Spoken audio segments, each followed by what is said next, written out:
Hello, welcome to Start Your Dungeons. I'm Bryce, I'm Adam. and today we're doing another retro review, and today we're talking about specifically the 4th edition D&D starter sets, which are a big deal for me because this is where I got started in role-playing games. It's kind of where I jumped back onto D&D Mhm. after I'd been playing Swords and Wizardry, and then I wanted to grab some D&D product, and Mhm. that would have been about 2011. Yeah. So, Yeah. a lot of us kind of came back to it in the fourth edition days, and I know that people have a lot of opinions on fourth edition, which we could talk about, but also, you know, we kind of want to talk about the product itself. Right. Because I know a lot of people have some dislikes for this system. It holds a special place in my heart for a lot of reasons, but let's get into it. So there are two boxes basically behind you. Mm-hmm. Which do you want to start with one specifically? Let's start with that one. Let's start with this one because this was the first one. Okay. So the one that's the blue box, the one that's Hmm. the role playing game starter set. This one came out in 2008, and I will just go ahead and say you cannot get this one on drive through.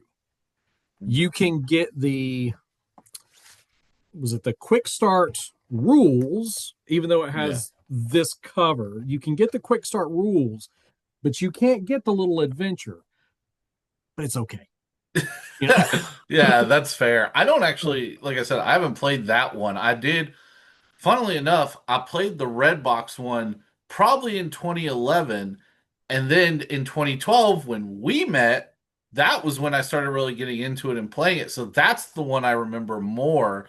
And that Mhm. was like an homage to the original red Yeah, box. the cover is the same. The only difference is the Wizards of the Coast instead of TSR on the Hmm. box.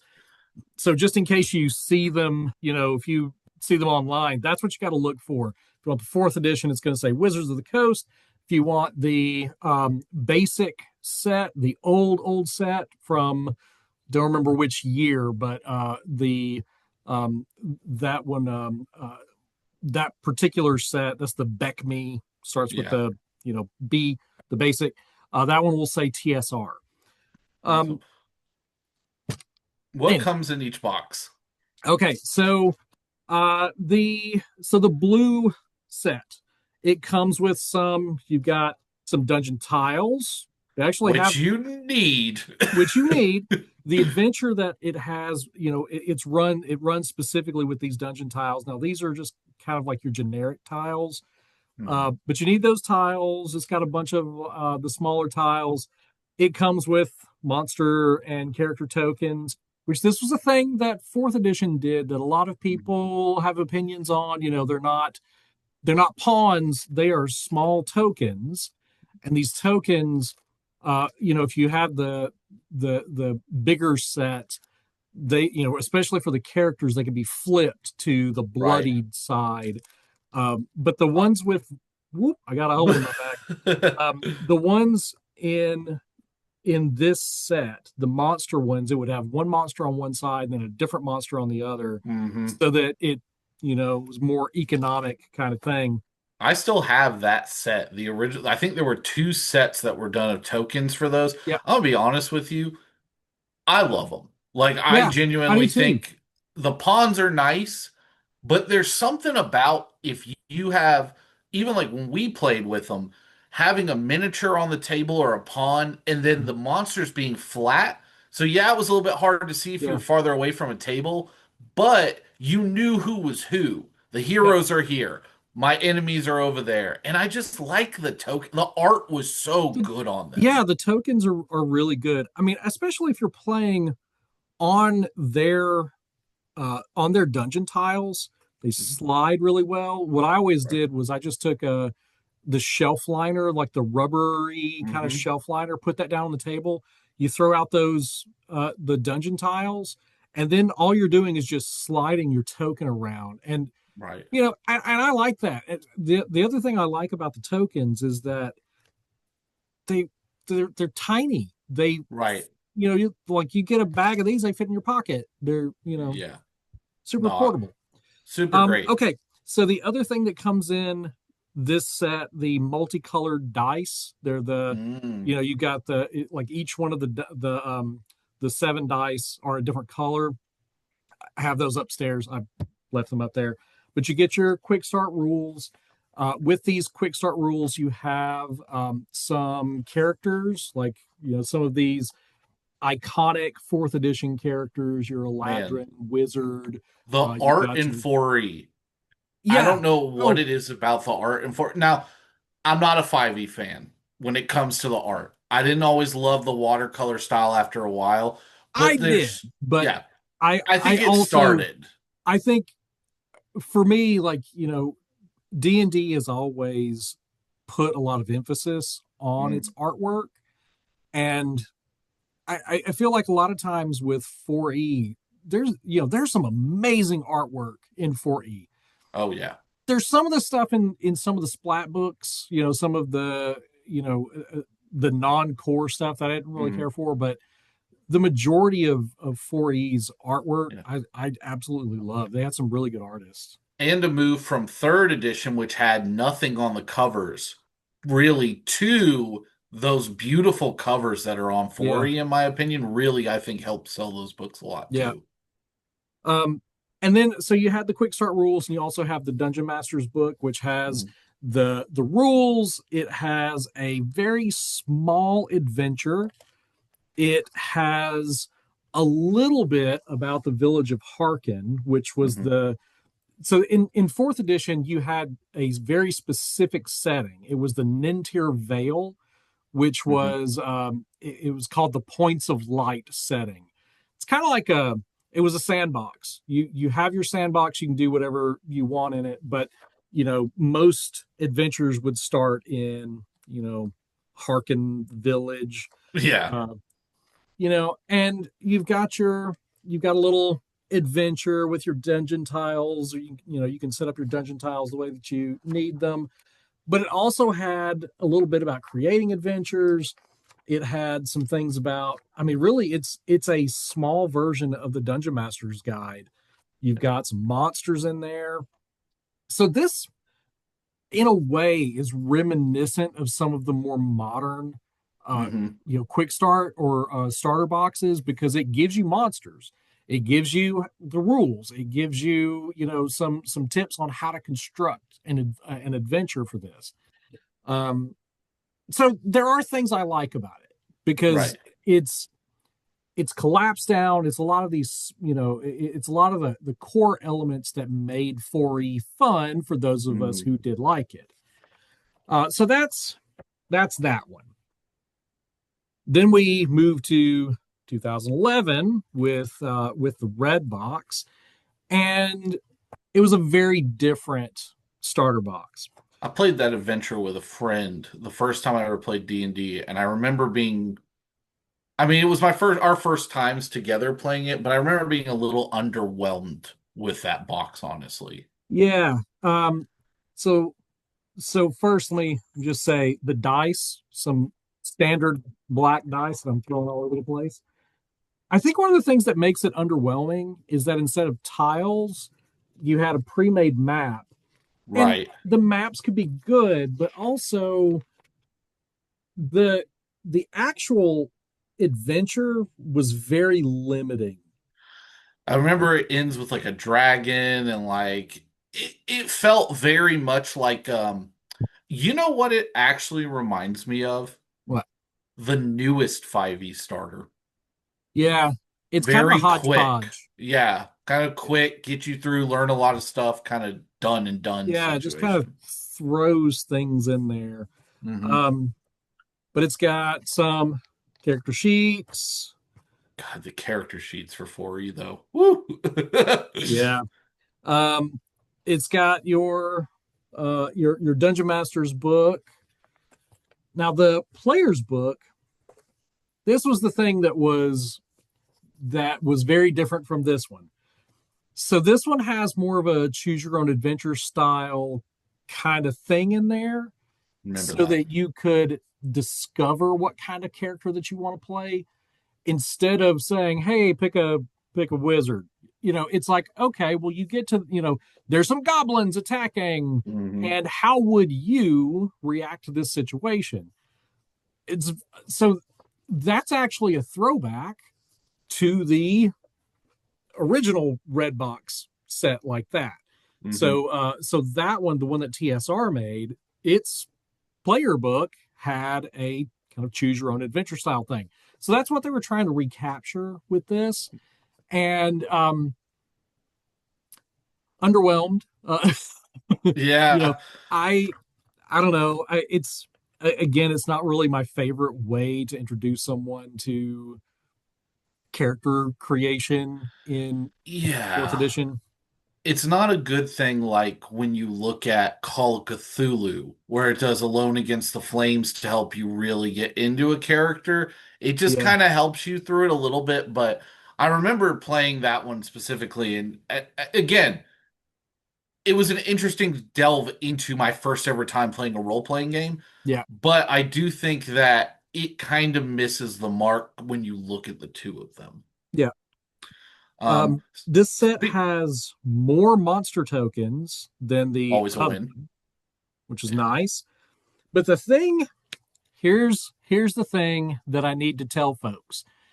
So, I mean, for those of you who maybe you're curious about fourth edition and you're going to try to grab some of this stuff off of Drive Through RPG, here's the thing they don't give you on Drive Through RPG that is absolutely essential: the power cards. Oh You man. have to have them. Yeah. um, I remember printing off character sheets when we did our campaign and we were level 19 and it would be 8 pages of those power cards on there from all your yeah, abilities, your magic, all that. That stuff is so important. yeah. And the PDF version of this box on Drive Through does not have it. That it to me is quite strange. I wonder if there's a thing that's just all power cards. I haven't Because seen them. I know D&D Beyond and also all that replaced what 4E originally had. We used the Yeah. online tool, which by the way, Wizard, bring it back because Bring that it thing back. was incredible. Like, yes, we had to pay a fee and Chad always Yeah. paid for it and we used it whenever we could, but that was the best thing I've ever seen for a character builder. It Yeah. had access to every book, all of your abilities, every race, every oh, you want to build a character in Dark Sun? Here's the special things you need for Dark Sun. It Yeah. was exceptional. And now we For have those D&D of you Beyond. Oh, who missed out, fourth edition had this online tool and it was incredible. It you was, could build monsters in it yeah. too. That was so cool. Now, the good thing is that there are free resources out there that you can do those things, Hmm. and they're a little clunkier, but they do work. The original web client, before it became a web client, it was a download system. You can find that. It doesn't have everything from 4E, but Mhm. it does work. I actually Yeah, have it on my computer to mess with every now and then. Um, yeah, man. Oh, so many memories. This is yep. just taking me back. So, what do you think? Let's talk a little bit about nice quality components, I think, in the box. But I want Overall, to talk yes. about how easy it is to get into 4E because I think I'm happy I learned with 4E because it made me better at learning a lot of other games because Yeah. of it. So here's I think the thing that people need to remember if they're curious about fourth edition. This was made at a time when World of Warcraft was everywhere. Hmm. They were developing fourth edition when MMORPGs, on computer were like they were so like pervasive, throughout society. You couldn't get away from them, and they really wanted to try to capture some of that magic. Whether they did or not, that's a matter of opinion.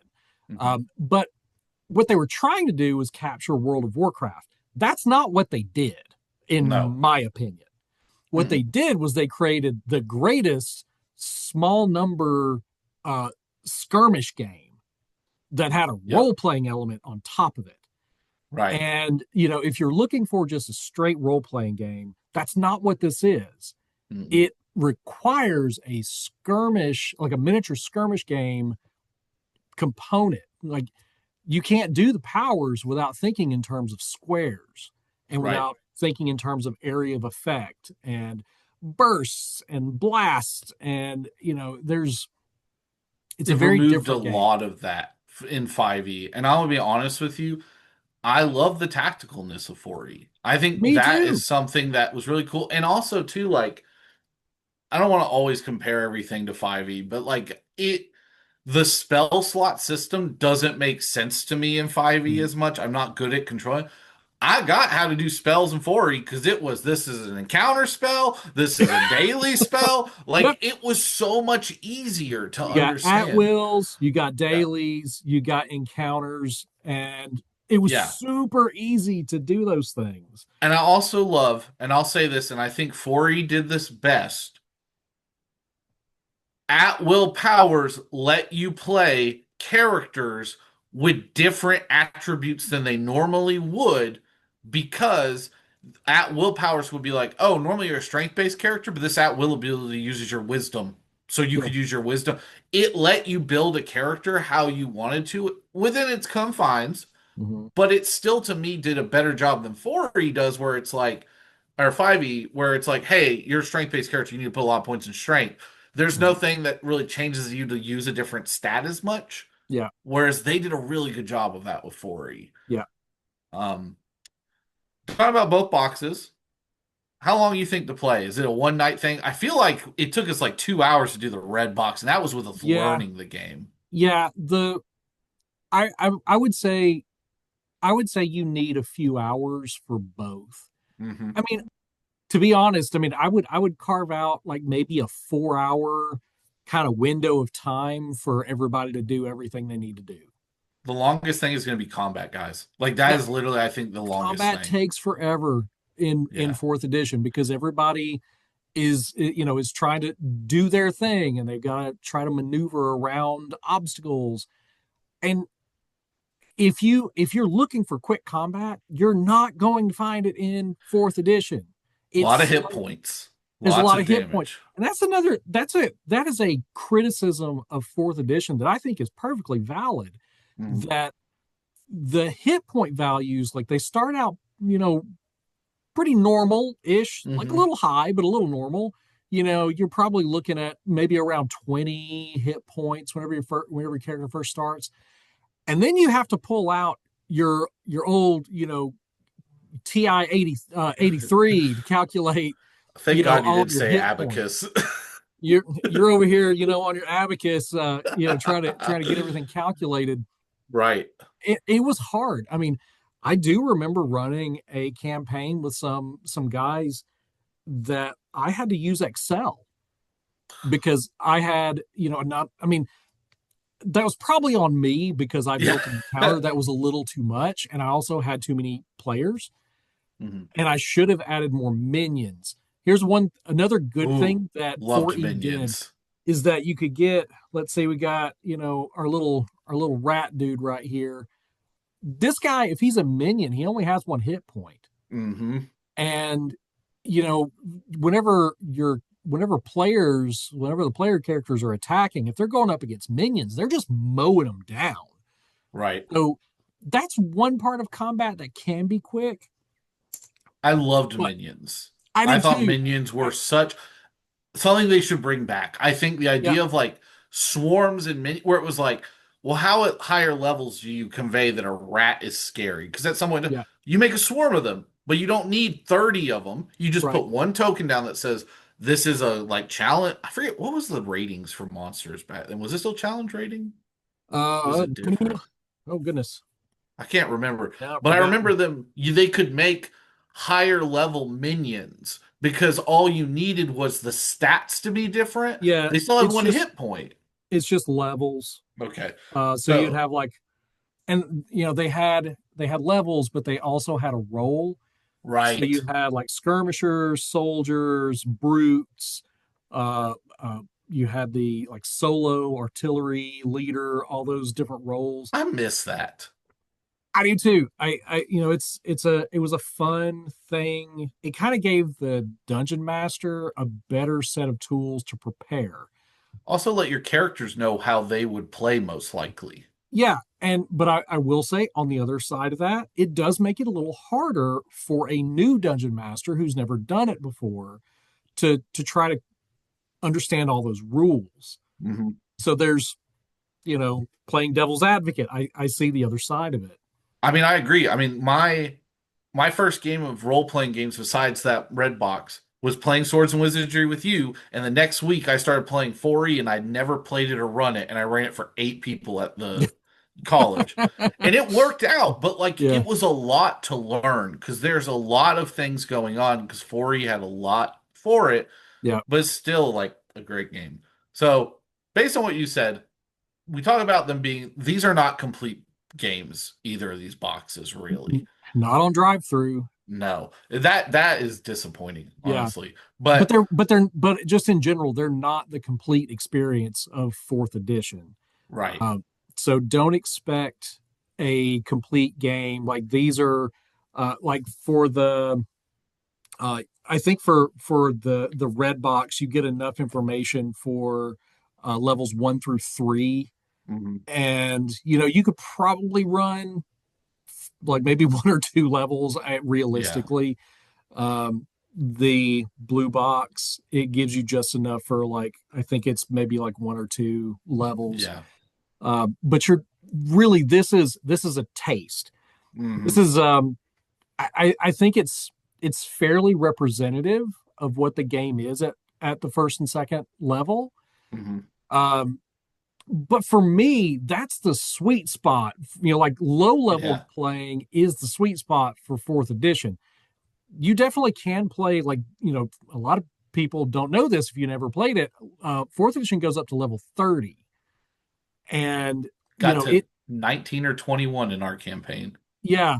Um, so for me, levels 1 through 10, that's the good stuff. The rest of the stuff is, it's cool. You end up with things like epic destinies and Hmm. all kinds of really cool things. But levels 1 through 10, that's where it's easiest for the players. It's easiest for the game master, the dungeon master, and you. I don't know. I feel like that's where I had most of my fun. I liked the tieredness of levels actually Yeah. because I could go in and go, we hit a new milestone, and Mhm. that milestone was huge because we jumped to that 11 to like 20, Yeah. and I felt like the game got way more in depth. The Mhm. modules got a little bit tougher. Like Yeah. the I personally like that. I don't think 5e does a good job of like that. I think it does a good job of you just going up, plateauing. Where in 4e I didn't have that as much, I feel Yeah. like. But still. Um, so these are good ways to start. What would you need if you wanted to keep playing?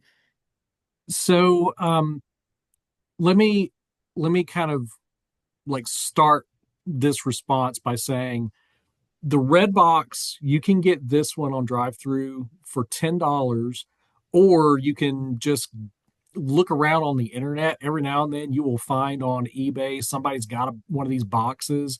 If they're in good shape, as long as they've got their components, I mean, grab it as long as it's not Yeah. terribly expensive.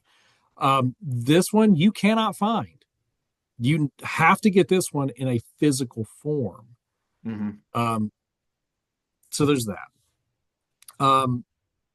So the thing about what would you need to keep playing?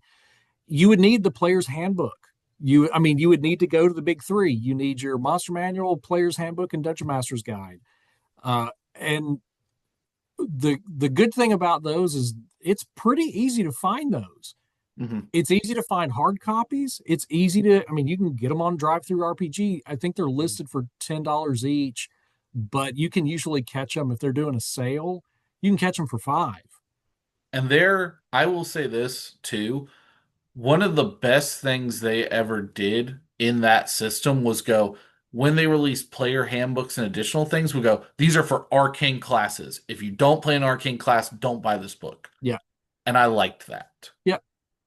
Um, yeah, those are, I mean, I did like the, class specific, books just because it gave players something to buy and it wasn't just the Hmm. DM buying everything.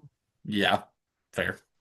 Yep. Um, what about, can we talk about my favorite adventure of all time? For 4E.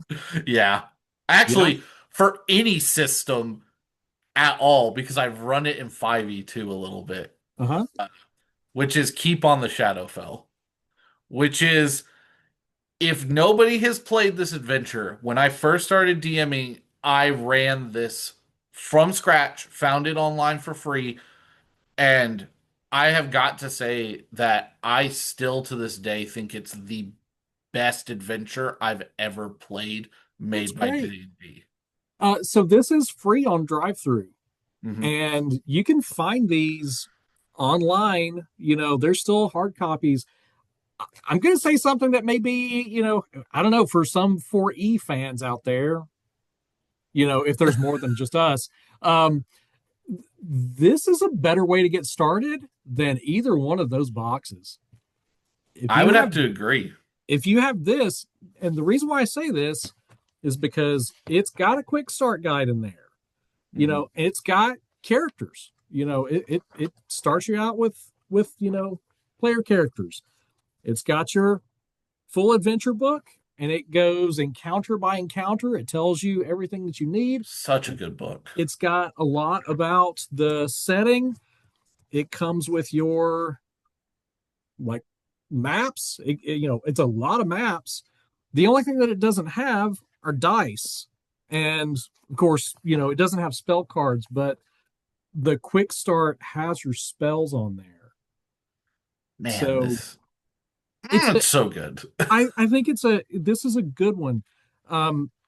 What I would recommend, and this is kind of like my whole recommendation, if you want to give 4E a try, it's not going to be the same as fifth edition. I know so many people are like, if you're totally in love with fifth edition, that's great. Love what you love. But if you want Hmm. to try something that's different, it's a very different philosophy for Dungeons and Dragons and role playing games in general. Start with Keep on the Shadowfell, grab it for Yeah. free, and run it. And I mean, you might like it. You might be one of those weirdos like us. Man, I actually some people have converted it to 5e and it's like It's I good. It's cannot a good speak adventure. highly about this adventure. I cannot speak highly of the following adventure that happens afterwards, which I think is the Thunder Mountain one, but that we won't talk about Yeah, that one. that was not that great. But there are some adventures. Some of the one so the way 4E did it, it had adventures for it's like every three levels. Hmm. So or you had like levels 1 through 9 had an event had three adventures. Then levels 10 through 19 had had an adventure. And then you move up. So it's that stepwise thing. Some of Hmm. those adventures are kind of cool. And I miss those old boxes they used to come in. Very Oh cool, yeah, like portfolios or boxes that came with tokens and I felt yeah, like they gave you more than what we get now with just the books. yeah. They just seem to really put effort into physical things with the stuff, and I really appreciated that. Um, I feel like we should also do a video just on like the Gardmore Abbey and the Shadowfell uh yeah. boxes because they were great and I have them. They're sitting in that other room over there. No, we should do definitely. I remember Chad had the Shadowfell box, and that was a really Yeah, cool one to dig through. yeah, So let's kind of wrap this one up. Again, this is a retro review. We kind of talked a little bit about what you can do to get these. Again, if you can find them in physical form, great. If you can't, they are available online. You yeah, are able to get, again, a lot of free information online. yeah, But what else can we say? I mean, I love 4E. I yeah. think people should give it an honest chance. If you don't like 5E's combat, which I know is something that I find the same way, and why I moved to Pathfinder 2 because I like the martial classes more than that. give this one a shot, I think. Yep. Yeah, give it a shot. I mean, what's the worst that can happen? You spend like, $0 on Keep on the Shadowfell and you don't like it. Or you You fall know, in love like everyone else and don't realize why 4E gets all the hate it does. I mean, you know, love it or hate it, give it a try. Try new things. It's Right. okay. Absolutely. Well, if you have played 4E and you love it, please put a comment below. If you hate it, you can also put a comment. I don't always read those. Yeah, go for it. Go for Yeah. it. It means more engagement for us. Right. So let us know what do you think of Start a 4E? fight. Yes. Let us know what you think of 4E, what you think, if you haven't played it, what interests you most about it, or if you've had an experience playing these boxes or have a really fun experience from 4E, shout it out in the comments below. But until next time, y'all take care. Right.